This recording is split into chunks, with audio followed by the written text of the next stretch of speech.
Hello everybody and welcome to this award-winning sensational audio presentation known as What's the Story podcast, and you're listening to WTS 214. My name is Danny Murray.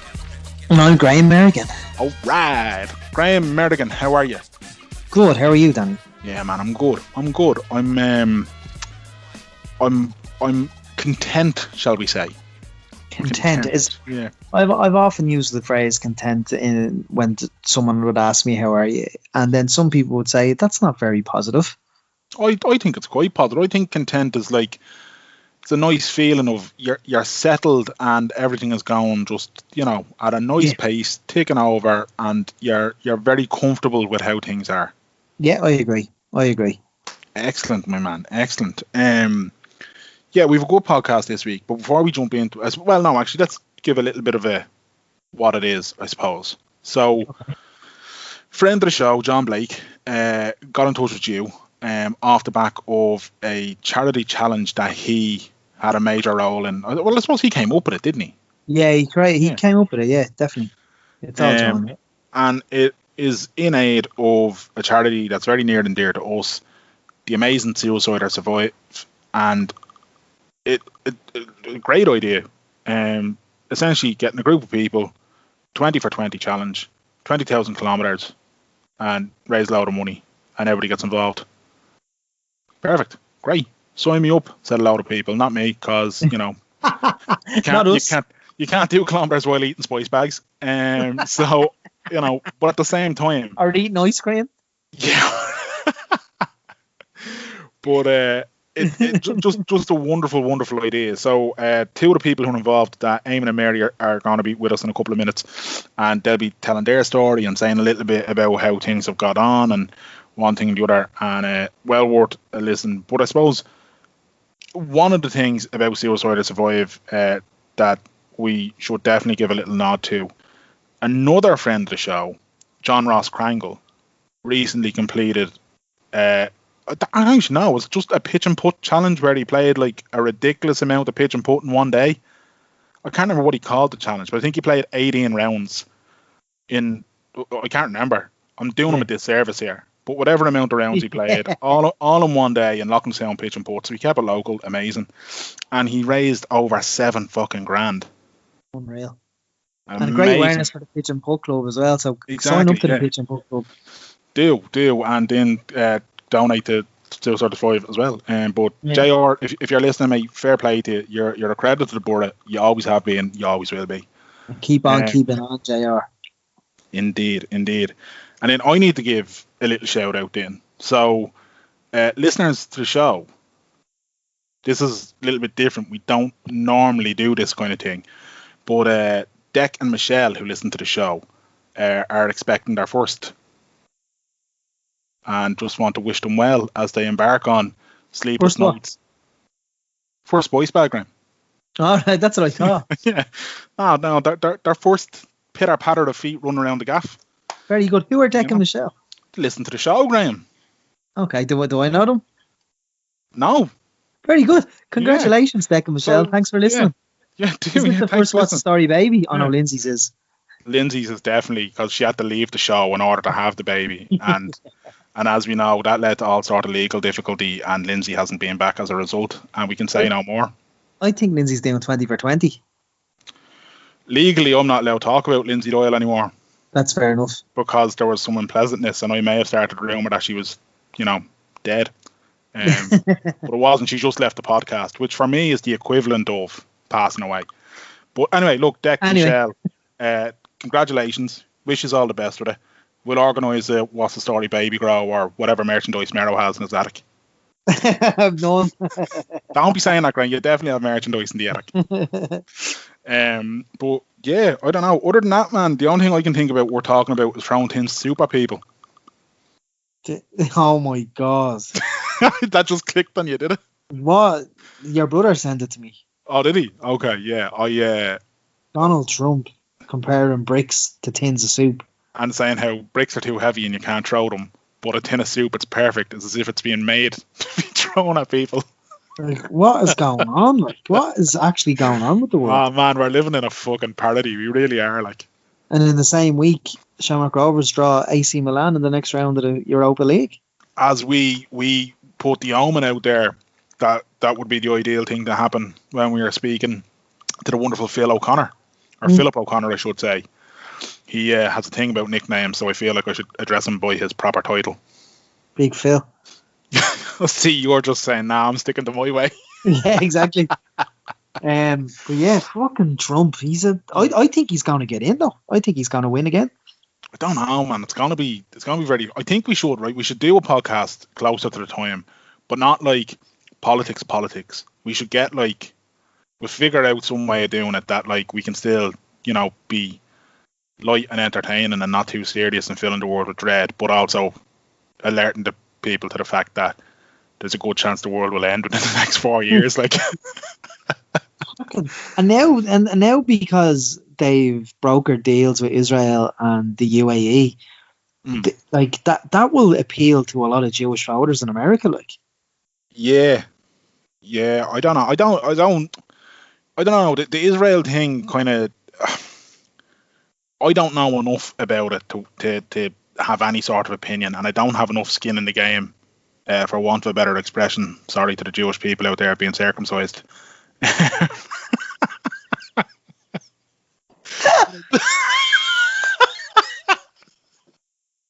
This is why we shouldn't be allowed to talk about these things. Skin in the game. Sorry to the Jewish listeners who are circumcised. Oh my God. Let's go straight to the interview. Who are we interviewing, Danny? Eamonn Maloney and Mary O'Shea from 20 for 20 SOS Challenge. We'll say hello to Eamonn first. How are you, Grant? How are you, Danny? How are things? Great, Eamonn. Thanks, mate. How are you, Mary? I'm very well, thank you. Come here. So we've been involved in Suiciders Fight for years now. We did a couple of fundraisers for them as well. Just one of you, whoever wants to go first and explain, and what is the 20 for 20 challenge? Come on, Eamonn. So 20 for 20, basically John Blake came up with an idea that 20 people would do 20,000 kilometres to raise 20,000 euros for Suicide or Survive. And so then he put out the call. He contacted SOS, and SOS were delighted to hear that somebody wanted to raise funds for them or whatever. Put out the call, and I think we got 30 people in total. Lovely. To join in from all around the country. Mary's in Tralee. I'm in Galway. There's 3 other guys in Galway, and then most of the rest are based in Dublin. There's one in Carlow, all around the place or whatever. So most of us didn't know each other from the start. And when we were about to start and kick off the challenge, COVID came along and kind of knocked us for 6. And we were all doing our kilometres within our 2K and all this kind of messing around. And you can do the kilometres whatever way you want, whether it's cycling, running, walking, hiking, rowing. It doesn't matter. And a lot of kilometres were done during the lockdown on turbo trainers and stuff like that, and treadmills and things like that in houses to try and get the kilometres up. But that's where it all kind of started. Yeah, and Mary, you're in Tralee, a beautiful part of the world, so you must be spoiled for choice in terms of where you're heading out to get your kilometres in. Oh, I had plans to get kilometres in across the world, so I did. Oh well, right, okay. Yeah, so COVID was a real kick in the hole for you, so. Absolutely, everything had to be cancelled. Every single month I was going somewhere except for August. August I was staying at home to do most of the fundraising, taking advantage of like Rosa Tralee and all the things that were going to be happening down here. Yeah. So I was really going to rack it up in August, but everything is cancelled. Absolutely everything got cancelled. Everything got thrown out the window. And I work in a hospital as well, so I was thrown out the window as well. I wasn't able to do anything I had planned to do. Even if you could still travel, I wasn't free to do what I had hoped to do. How have you adjusted then, Mary? Because obviously something like this, you're planning to do 20,000 kilometres. Yeah. There's a massive group of people doing it, obviously. the coordination and planning has to be, especially if you are planning on traveling all over the world to do this kind of thing. So I was that on myself, and actually Anthony knew in Suicide or Survive, but nobody else knew what my plans were. I didn't tell anyone. And like the ball was rolling on everything. You know, the permits were being got and people were being roped in all over the place to get this going. So. And what kind of places were you going to travel to? I was going to Turkey in March. I was going to Denmark in April. I was going to New York in May. I was going to London in June. I was starting in Berlin in July. Then I was going into Croatia with one of the other guys that's on the team with me. Then we were going over to my brain's gone dead. We were finishing in Hungary and coming home. And Mary, you were completing the 4 times over with air miles alone there. Jesus. If I could count them, yeah, it would have been mega. But no, I was going to track everything. And I had roped in, I'd hired a personal trainer down here. I have another friend who, she's a personal trainer as well, and I was going to get her involved. Now, she was working in Los Angeles at the time, and actually, thanks to COVID, she had to come home to Ireland, so she was here. And then I had a third one roped in who's very kind of, she does adventure racing, so, you know, she does that. You think John does lunatic stuff, this girl does lunatic stuff all over the world. So she was taking me out. She's like, right, I'm taking you up this mountain and we'll get photos there. I'll take you out kayaking out in like Dingle and we'll get photos there. So there was a whole agenda. So there was that nobody knew anything about. I didn't even tell everything to Anthony. I was like, just trust me, just go with it and trust me. Okay? So, yeah. How with Eamonn from Galway and Mary and Tralee, how did you just hear about it on Facebook? Because John's Dublin. Well, mine was through work. Okay. Yeah, so I work for Momentum Support, and they're mainly a Dublin-based company. So there's maybe 8-10 of us in the group that are with Momentum, and so I'm the one with all the what the hell stories. You'll be thinking. So it's a great company for they're really conscientious about employee mental health and well-being. And we do a lot of charity work, and the main charity partner that we always work with is Suicide or Survive as well. And so at the start of the year, our CSR and quality manager, she sent out a call in the organisation looking for people to do this 24/20 challenge. I hadn't a clue what it was. I saw the email. I'm going to admit right now, I saw the email. I skimmed it and I went, oh yeah, I'll ask when I get to Dublin. And I was going to Dublin for a meeting. So I got in the car, drove to Dublin. I got there and it's like, what's this 24/20 thing? And I got a brief and I stupidly thought it was 1,000 kilometers that would be completed by a group of people.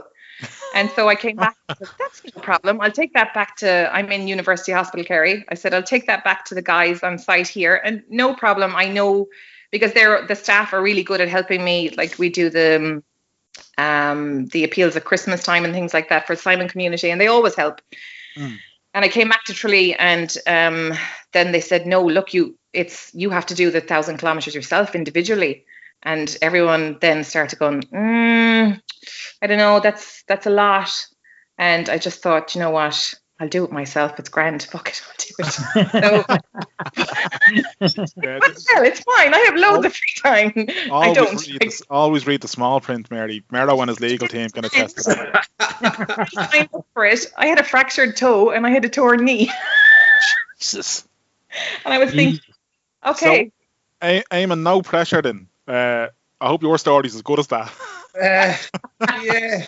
It's a little bit, not quite to the same level, you know. Basically, it was through Jumpers for Goalposts. So, obviously, I've been involved with Jumpers for Goalposts, and, started in Galway last year. And at Christmas, we raised 500 quid for Suicide or Survive. And we'd got food for Cope, the local homeless charity.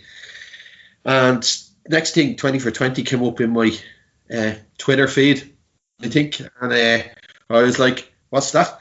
And I was like, right, I'm signing up for it. I don't care. 1,000 kilometers? Yeah, okay. And I managed to rope in with 2 brothers-in-law. And then what happened next kind of kicked me in the you-know-what, Basically, my wife decided to separate. COVID came along, and my mother ended up in hospital, and 20 for 20 basically kept me on track. Jesus, oh wow! Yeah. So it was like, and then on top of that, just add into that, we stayed open during COVID, and so I was working 6 days a week for 14 weeks. Ooh. And what is it you do, Eamonn? I work in a builders merchants. Right. So we were an essential service. Right. 6 days, Jesus. So it was like... So you were kept busy during a time that probably would have been dark. Yeah. And it gave me something to focus on and try and just go, right, target is 1,000 kilometres, let's do it. And I had in my head to go above the 1,000 kilometres, to go above the €1,000 that we had to raise. And, that was... My focus was, the 1,000 is the base level, but I want to go further. So that's what I was like, just head down, let's do it. I think I blasted through the first couple of months. March, April, fine, not a bother. May, I dropped off big time. And June, July, August, back up again. And August was, I did massive amount of kilometres in August. So, but the other thing I did with it was, unlike Mary, I didn't decide to go world travelling. I went around the Atlantic way, basically. So brilliant, yeah. I've done part of it in Tralee with Mary. I did the Greenway up in Achill. I did Diamond Hill in Connemara last weekend with my son. I've done a couple of other forest parks around on the Atlantic Bay. So I tried to do it in different places and try and get the kilometres up by doing the other part of it was I wasn't just going to run or walk, or I decided to do everything. So I've rode part of it, I've ran part of it, I've walked part of it, climbed part of it, cycled part of it, just to mix it up. You know what Brilliant. I mean? And it's everybody, like obviously John Blake, it's his idea and stuff. But has everybody met? Has everybody that's doing it have you all met in Dublin or anything, or is that the plan? Or well, it was the plan. I'm harassing people on a weekly basis. I've convinced most people to come to Kerry. In fairness, most people will come anyway. But no, it is the plan. It is the plan. But like everybody's working or different schedules or whatnot. So it's, I was saying to Eamonn earlier on, we're like a Venn diagram. We're in, some of us, and out, and then back in, and then back out, Yeah. So we'll get there eventually. We'll have a big gala when it's all finished and we can actually put that many people in a room. Very good. Yeah. And Eamonn, you were saying obviously you heard from your kind of volunteering with Jumpers for Goalposts. Have either of you, because it's a charity such as Suicide or Survive, is it just a part of raising the money, or is it something close to both of you, or what is the main reason, or is there a reason? Well, for me, there's lots of reasons. Suicide or Survive, I've been pretty public in that. I've suffered with my mental health for years, and the knock-on effect of my mental health has, had a knock-on effect on my family and stuff like that. And some of my family members have suffered from it. I've had workmates suffer from mental health problems as well. And, in the past couple of years, I've had myself, 5 years ago, I was within meters of a suicide attempt. And it was only a matter of, at the time, what stopped me from getting out of the bed at the time and taking the steps was to do with, I was after volunteering my first fortnight, but it also was to do with my kids, and it was like, that's what stopped me from doing anything. And that was a culmination of a lot of things that had gone on through the years. I'd been on medication for over 10 years, heavy medication for both bipolar and depression. And unfortunately, the mental health services in Ireland, especially during the early 2000s, it was medicate. Yeah. Come and see us 4 weeks time. And that was it. Yeah, I think Amos froze on us there. Yeah, the Attenroy Wi-Fi's let him down. Yeah. And there was me saying the Leaf Wi-Fi would be the problem. Yeah. We'll give it a sec. He might come back. He'll be gutted. Fine, lads. I'll carry the show. It's good. Right. Yeah. Don't worry. And we go live to Tralee now because Eamonn left us. His broadband went down. Just text me. Yeah. Okay. Because he just said broadband went down. So I don't know if he's trying to restart it or not. Jeez, broadband in Ireland shit, isn't it? That's brutal, man. Even working from home, like I don't know how many times it texts me boss saying broadband's down, internet's down. Yeah, you're just doing that so you can watch another episode or whatever on Netflix, you shite you. Oh, sorry, boss. My Wi-Fi is down. Done. Can't join that call. Me work is done. I can watch the many episodes of Deadliest Catch I want. You're still on Deadliest Catch, are you? Yeah, it's brilliant. You have to be. I stopped and started, and I'm on Friday night dinner now. Is that Jamie Oliver thing? No, Friday night dinner. No. Friday night dinner is Simon Bird, Jewish family, and the two brothers go over to their parents for dinner every Friday.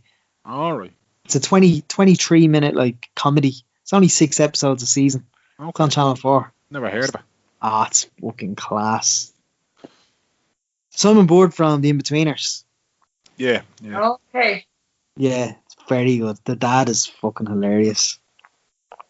I was going to say, try him once more there, and if not, sure, we'll play one. Are you back, Eamonn? Is that Eamonn? Is he back? No, he's not showing up on my one anyway.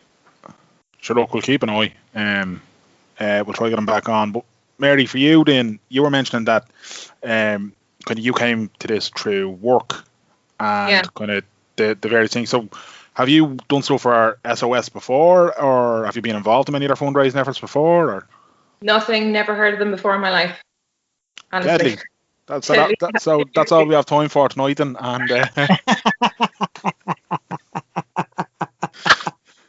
so right. So now that you have heard of them and whatever.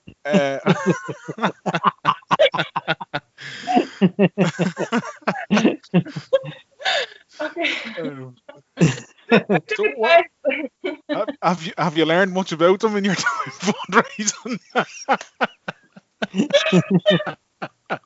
Nothing. I love that. I love how somebody takes on a commitment to saying, "Yeah, I'll walk the legs off myself." What's the cause? Couldn't tell you. What's in an aid of? I don't know. To be honest with you, probably something to do with animals or something.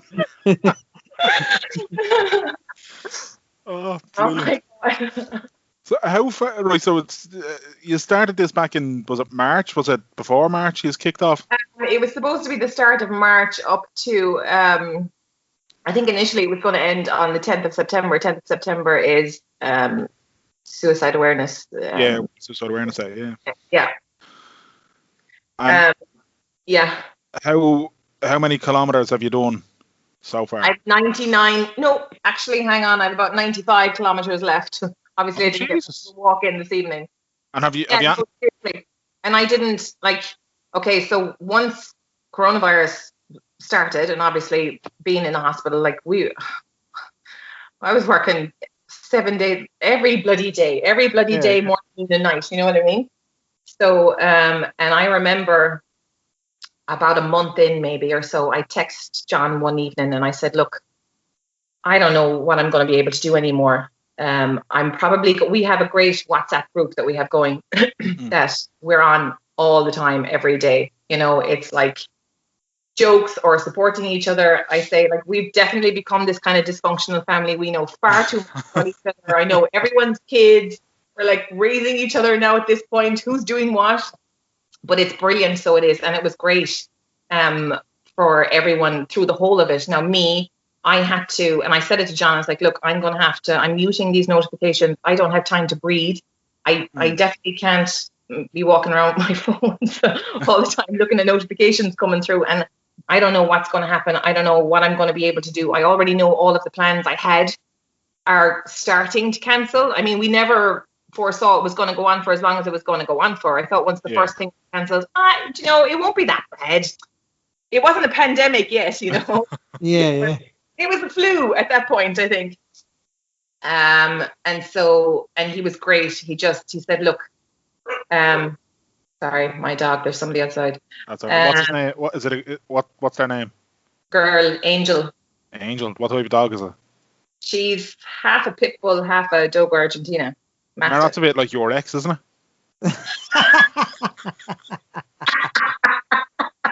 She's beautiful too, yeah. I knew that was coming. Anytime getting the dog and shot there. Angel. Yeah, keep on it, yeah. If she comes in here, she'll be on top of me. So she will. Angel. Stop. Not in a minute. Yeah, she's very protective. So she is. There she is backing you up on that.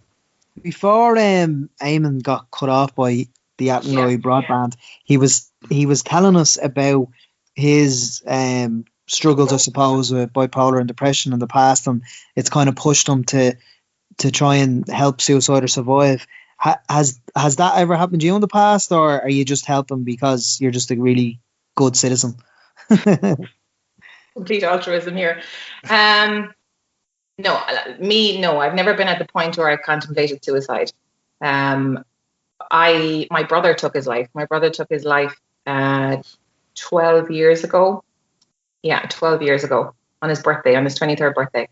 Oh, no. Sorry. Yeah, and I've had others in my family, and our in-laws or friends that have succeeded in taking their life, or have attempted to take their life, or are at some point in the journey right now, or some that are not recognizing where they are in the journey right now. Yeah. So and I was talking to, when Eamonn came down to do some of his kilometers down here, I was saying to him, it's so strange how all of us have ended up in this group together, and all have the same, well, obviously if someone's going to do it, they're doing it for because it means something to them. But if I think back, I never would have imagined, like, it's almost as if we've been preparing for this for years. I mean, I did maybe 15 years ago, maybe 20 years ago, long before my brother or anybody I even knew at that point had taken their life. I did the suicide bereavement support training. I just saw it one day. I was finishing my degree, and it was up on the wall. This is a whole nother podcast, I would say, Mary's background, crop here everywhere. So I was initially training to be a social worker, and it changed my mind really? halfway through that. Change your mind, did it? I changed my mind, yeah. I'm one of these people that I feel other people's emotions really much. Like, if someone is genuinely upset, hurt by something, I feel that. If someone's happy about something, I feel that. I don't know. I always have. And I remember being in second year of the degree, and we started with our childcare cases and things, and it was upsetting me, and it was making me angry. But I had enough self-awareness. I was thinking, I don't know if I'm going to be able to do this. And they started talking about the burnout rates and the difficult situations we were going to come up with. And I was thinking, I'm going to get myself arrested. I'm going to be kidnapping children and taking them home. And I'm going to sort this shit out. It's not going to happen anymore. And I knew it. I thought, I can't. I knew myself that I shouldn't do this.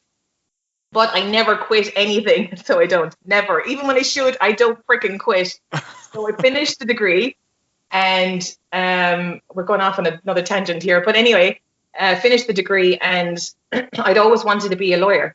So I decided, and I was actually in my second year as well. I remember the law lecturer, and she said, Mary, this might be something you should think about. Again, me wanting to save the whole world. It wasn't just going to be a regular lawyer, it was going to be a human rights lawyer. So off I went, and I was doing my black hole exams. Like, I'm telling you, this is a whole other podcast. And life happened again. And that time it was called a recession. And to finish training as a solicitor, you have to get a training contract with a qualified solicitor. They agree to train you in certain things over. It's like the guards. There's different phases. there's different phases in it. But I mean, it's monitored. They're signing a contract with the Law Society. They're being monitored doing it. So like, you can't just wing it. Someone's coming to check that you're learning the stuff you're learning. And in the recession, there wasn't even work for people that were qualified, and I could not get a contract for love nor money. Now, I did. My own solicitor here found me one in Dublin, but I'm in Kerry. How old was my eldest at that point? Well, I only had one child at that point. It wasn't feasible for me to move. So that social studies degree was all I had at that point that could do something. And I ended up, but you know, life puts you on a path in a nursing and residential home, because healthcare is the only business that there will always be business in, you know. So no matter what's going on in society. So that's where I ended up and stayed there until it was 2013. And I mean, and I only left 2013. I was diagnosed with cancer. It was fine. It was low grade. It was caught early, but it was enough to make me decide or think about things differently. Yeah. And you know, it wasn't long after my brother. So there were a lot of things happening, one after another. At the time that I was going, I'm not dealing with this now. I'm not listening to this now. I can't handle this now. I need to just focus on what's in front of me. At that point, I had 2 children at that point, and I was saying, I have to deal with right here and right now. I'm not asking any questions. I just put it to the back of my mind, and we'll deal with it another day. So, yeah, it's mad. Like we've been doing this podcast now for like what 5 years now. 5 years, yeah. 5 years, and like, part of the reason we do it is just getting to listen to people talk and tell their story, kind of thing. And kind of what's standing out to me is that I just think it's amazing that something like this 20 for 20 challenge. Eamonn obviously has his own story. Eamonn's just after jumping back in. Oh yeah, Eamon. Finally. So that's that touchy Wi-Fi, you see. You missed Mary's waffle there. Oh God. Mary told us her life story. Oh God. The beauty of it, though, is it just cements the fact that, like, something like this challenge, you know, Eamon, you were telling us your story before your internet decided to play havoc with you there. Yeah. You know, you were giving us a bit of insight as to kind of like where your background is coming from. Mary's background completely different, but also Mary has experienced kind of what, you know, suicide can do to people and that kind of thing. And you've got all these people coming together for a great cause who, without even realising, have all this in common. There's something, I don't know, to get a little bit hippie about it, there's something lovely about that, you know what I mean? There's magical in it, there is, isn't there? Yeah, there is, like, you know? And it's the way the group is connected. Like, you wouldn't believe it. Like, if you saw our WhatsApp group, you know, again, most of us are strangers or whatever. And it's... the stuff that goes up there. Oh, no, definitely. Like 100%. And then the weekend before last, about 7 or 8 of us went up to the Wicklow Mountains and in Crone Woods, the Forest Trail or whatever. Yeah. And, yeah, we just all clicked. And it's amazing. People from totally different backgrounds, people that, you know, have gone through their own troubles. We're all sharing our own stories. It wasn't depressing. Do you know what I mean? Yeah. Stories, but like... That's empowering, yeah. And there's people doing... one girl's doing a course she's done a certain counselling. She's gone on to do her degree in counselling. There's, you know, people that go hiking with guys and bring them out for chats, you know, and get them out of their own headspace and stuff like that. It's unreal. And the reaction that you're getting from people, like just by wearing the t-shirt or the hoodie or whatever and going around, people are asking you, what's that about? And then you tell them, and then they tell you their story, and then they give you money. Yeah. But that's even that conversation there that you've just described, that they're noticing, the general public are noticing t-shirts and they're asking you, that's awareness, like, and that's what we need, because obviously the government are lacking in their support for mental health. They do good, but they can do a whole lot better. And what us citizens have to rely on is each other. People like Suicide or Survive, set up by the great Caroline McGuigan, who had her own experiences of institutionalized kind of psychiatric wards being medicated, like you already touched on, Eamon, in the early 2000s. And she said to herself, right, that's it.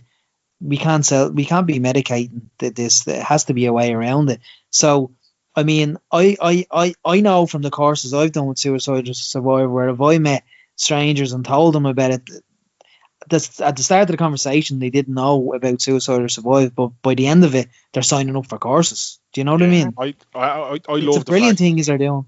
Yeah, I love the fact that so many people have come together from so many different backgrounds, and then Mary, who just misread an email. But the whole thing, the whole thing is absolutely brilliant. Yeah, exactly. Yeah. Mary was saying to us that is it 95 or 99 kilometers you have left, Mary? 95. 95. Yeah. Eamon, how are you doing on your pedometer there? For God's sake, listen. 1,900 kilometers. What? 1,900. Yeah. You're showing off. Oh, I'm not. It's as I said to you. I was like, the 1,000 is there. That's the bench, and I had in my head 2,000. I had actually originally 2,500, and as I said in May, I kind of dropped off, and I was like, okay, I have to make the 2,000. I mean, 2,000 is fucking unbelievable, quite frankly. But there is one guy on 4,000 nearly. Yeah. Check him for performance enhancing drugs. He's on the peds. Yeah, definitely on the peds. Yeah, but in fairness, he's on the pedals. Pick up for anyone that wasn't able to do it, and that's the beauty of this group. Do you know what I mean? Yeah. So you both have, give or take, 100 kilometers left until your target. Well, have you got anything big planned for how you're going to cross this finish line, so to speak? No. No, that question's wasted. Then never mind. Merlo, take over, will you? What are you saying there, Mary? I said I keep telling everyone they have to come to Kerry. We're going to the Caribbean, aren't we? Yeah. Yeah. And then we're going to Scotland. It sounds like the group will maintain the contact throughout when this ends, everything and all. Oh, absolutely. Yeah, we're hoping it's not going to end. Yeah. I was going to say we can exclusively reveal right now that this has become an annual event, and you guys are going to be the face of it. Every year, John Blake has said that you signed a contract. Where is the contract? Where is the contract? John said you signed the second you agreed to come to this podcast. If you remember correctly, you've all agreed to cycle around Ireland for me next year. Remember? That is correct. Yeah. There you go. See? Yeah. Oh yeah. But there's again we've so many challenges that I think we've all thrown into the group that we all want to do, and I think we're all going to do it together. I think that's going to be it's a couple of weeks ago there I put up a post on the group just about I was getting anxious about it ending and what's the story, and then I talked to Anthony and I talked to John, and they were like, yeah, we'd like to see it going on, but we see what the story is. And I put it up on the group, and next thing everybody's like, yeah, let's do this. This is not ending. No way. Yeah. And when you get that feeling, I walked around Dublin that day and I was absolutely buzzing. I was walking on fucking air going through the streets of Dublin that day, because I was like, this is brilliant. This is, And everybody in the group, because so Mary has confided that her brother died by suicide. Eamon, you said it as well, that you've had your own kind of dark, kind of what would you say, thoughts, or you came close to suicide. Is people on the group, are you all sharing your experiences? Has everyone had an experience of suicide or depression? Yeah, again, going back to that from the climb or whatever, the hike that we did, everybody's been affected in some way, either by family, themselves, or friends, or whatever. And that's the one thing that's pulling everybody together. Is we can do better. As you said earlier on, Graham, about it's not the government ain't going to do anything about it. The HSE, the staff are the there is good staff in there that are trying to do their best with limited resources. And so the public have to do it. We all have to pull in together. We all have to, by talking, by wearing the T-shirts, by wearing the jumpers and getting the conversation out there and getting people. I was in the barber's today and the girl was asking me about it because we talked about it previously, and she started talking about being bullied in school when she was a kid. Jesus. There you go. Yeah. It affects everyone, man. It affects absolutely everyone, And with COVID, that's going to be even worse. Yeah. Do you know what I mean? It's like the figures in Galway this month. Or in August, there was 20 suicides. Now, I think there was only 3 died from COVID in that month in Galway. Do you know what I mean? If there was 3, I don't know the exact figure on COVID, but like 20 suicides in Galway. There was 5 in one weekend. Like it's just, there's 520,000 men, I think, across the world that die by suicide each year. Like, if that's not a pandemic, why can't we throw the resources at that? Do you know what I mean? The same way we throw the resources at COVID. It's, it just. But see, at the same point as well, it shouldn't be an illness versus an illness. Do you know what I mean? No, it shouldn't. It shouldn't. It should be all the one. It can't be. I don't think it's a time for weaponizing certain, say, mental health or anything like that against something as severe as COVID as well. But I do get what you're saying in terms of the severity of mental health, and we need to keep up. We need to keep up on the awareness side of it, and we need to keep up on talking. Everyone just needs to talk, because, like you said there, Eamonn, you were getting anxious about the end date, the finish line, and then people start. You put it in the WhatsApp group. People start talking. They said, "No, well, sure, let's continue something." And you were walking on air. You know what I mean? That's how talking does. If you hadn't have, a lot of people that have anxiety would have kept that fear inside them, and it would have built up their chest. It would have built up. It would have been exploding. Their stomach would have been knotted. But you just said, "Lads, what's the story? Keep continuing this?" Everyone said, "Yeah." Next minute, you're loving life. Yeah. Yeah, it's now. good man. No, it is. It's brilliant, and I think, like, the thing I suppose about it is, mental health has been a problem for a long time, not just in Ireland, around the world, and it unfortunately will continue to be a problem because the support isn't there and that kind of thing. And I suppose things like this help not only open a conversation but bring attention to it where previously attention wouldn't have been given to it. So it's a brilliant event, and full credit to everyone for taking part. Now, I mean, Mary, you're a healthcare worker and you've managed to do this, which is fucking amazing. Eamonn, you're an essential worker and working 6 days a week through a global pandemic.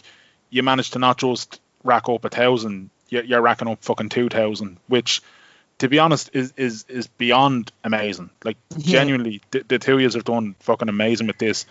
I presume there's still time for people to donate and jump on board and support this thing. And I really hope they can. Yeah, I think we're a couple of thousand short of the 20,000. People can go to justgiving.com and Suicide or Survive, and the 24/20 challenge is there. Mero, you still have some of your Rio 16 brown envelope money to give, do you? I still have my confirmation money. Hold on. You made your confirmation twice, I heard. Just for the money. So sorry, Ian. Just if you can repeat those ones, the details again. People can go to is it Just Giving? You said. Yeah, justgiving.com and go to the 24/20 challenge. It's on the Suicide or Survive page as well. Or they can go to the Suicide or Survive website and it's up there as well.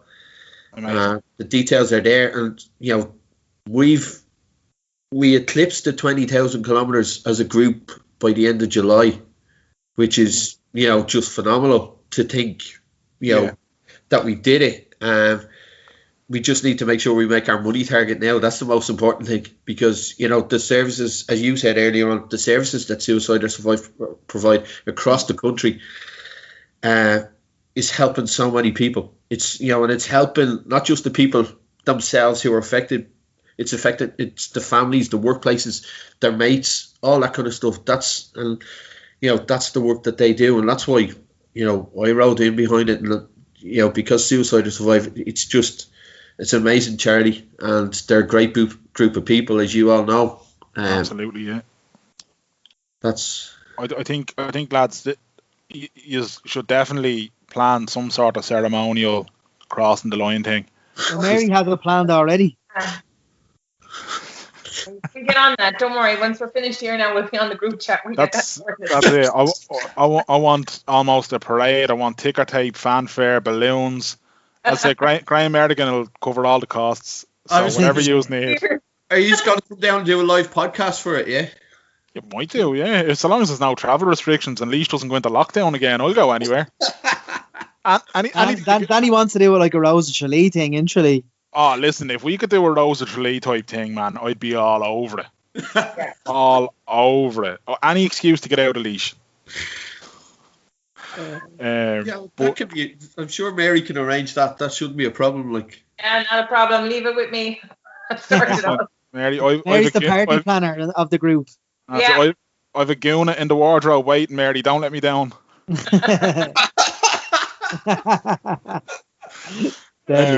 Listen, thanks for the 2 years. But before we let you go though, and thanks so much for your time and for sharing your story. It's absolutely amazing, and yeah, look, it's a great cause, and fair play to John for coming up with the idea, and then everyone else getting involved, and it's amazing. But if people want to kind of just track your last few kilometers or whatever, is there a social media page you want to plug? I think everybody is using the hashtag 2420 challenge with their stuff. So it's on, I think, Instagram, it's on Twitter and Facebook. And Suicide or Survive are putting up their posts on their social media as well. So, you know, and watch this space for whatever else is going to come down the line, because there's plenty of other things going to happen. Yeah, that's it. The iceberg. Well, can't wait to hear what comes next, and we'll definitely get you back on and chat to you about it then. And next year. We will, yeah, definitely, and can't wait to hear what emails you've misread between now and then, Mary, on what hijinks it causes. Yeah, and maybe we could do it in Killiney Castle then as well, because, you know, that's what I was looking forward to, like, originally. That's it. Normally we'd put on a banquet, but COVID just, you know, knocked that for 6, as you said at the start, Eamonn. But Mary, Eamonn, thank you so much for joining us. Really appreciate it, and genuinely well done. Absolutely amazing stuff from you guys and everyone involved in the 20 for 20 challenge. Brilliant. Cheers. Thanks, Danny. Talk to you later. Eamonn and Mary there from 20 for 20. Brilliant initiative. Fair play to John and fair play to everybody else taking part in that. Log on to the Just Giving page. Log on to Suicide to Survive page. Support it, lads. We've said many times on this podcast that Suicide to Survive is worth supporting, and this brilliant cause, brilliant initiative. Whew. Me and Mero aren't better than my no, we record the intro and the outro together sometimes, and Danny's intro where he apologised to the Jewish community for saying I haven't got enough skin in the shower, and we've been in the giggles for the last 20 minutes. Oh man, like genuinely, we always record the interview and then we top and tail. We record the intro and outro separately, peeling back the curtain or the foreskin of the show, if you will. And Jesus, oh god. I haven't had my dinner, and I'd just like to blame me low blood sugar levels on this, and I'd like to apologise unreservedly. Fair enough. I withdraw my comments. Lovely, and that was a really good interview with Eamonn and Mary and everyone else who's doing the challenge. Fair play to you, and best of luck, and keep it going. Like, obviously you don't have to always fundraise, but keep some sort of challenge going for yourselves. It sounds like you've created a good community amongst yourselves, and that's what it's all about. Absolutely. Now, if you want to listen to that podcast or any other archived podcast that we have done in the past, you can search WTS Pod on all podcast providers: Apple Podcasts, Spotify, Podbean, Podcast Republic, Stitcher, everywhere you can get a podcast. You can ask Alexa. You can ask Alexa, exactly. You can go to @WTS Pod on Twitter. He's at Danjo Murray. I'm at Merrigan Mania. He's drinking Pepsi Max. I would prefer Coca-Cola, but I had a Fanta Lemon today. And this is What's the Story? Danny, clear eyes. Full heart. Can't lose. Too sweet.